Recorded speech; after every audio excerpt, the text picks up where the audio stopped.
Here's one for the movement. Is deep conditioning necessary or just power of suggestion? Now, this is how I think some of y'all might be viewing your natural hair journey, to that their outcome out of the power of suggestion, you're simply thinking it will happen. And that the hair on your head that requires a specific set of rules still looks crazy.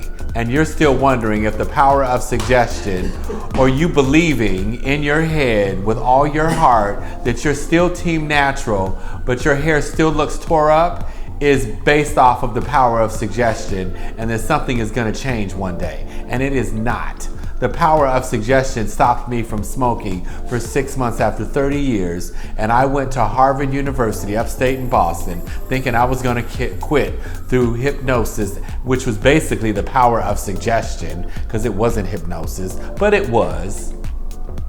And I started 6 months later. Why? Because I didn't understand why I quit. And you need to actually understand. When I understood, through Alan Carr's Easy Way to Stop Smoking.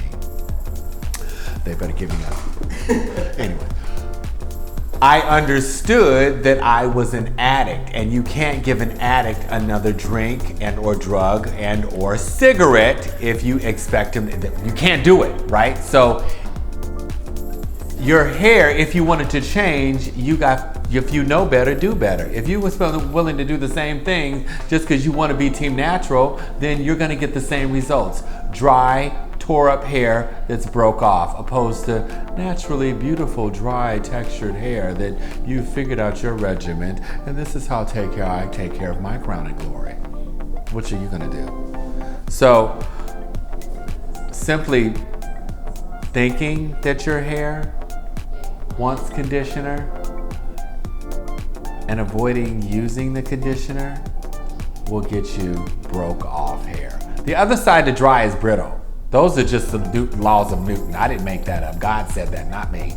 I'm just the deliverer of information. If you have flat, oily hair, you don't use thick, heavy conditioners in your hair. If you have flat, oily hair, you use things that suds up and strip your hair of oil so you have volume. If you have a texture that's naturally drier, that's not straight, that tangles, then you avoid those things and you use the heavier conditioners. Okay, I hope that helps you to understand your hair journey so that you have a good hair day, and that may all your bad hair days turn into good hair days.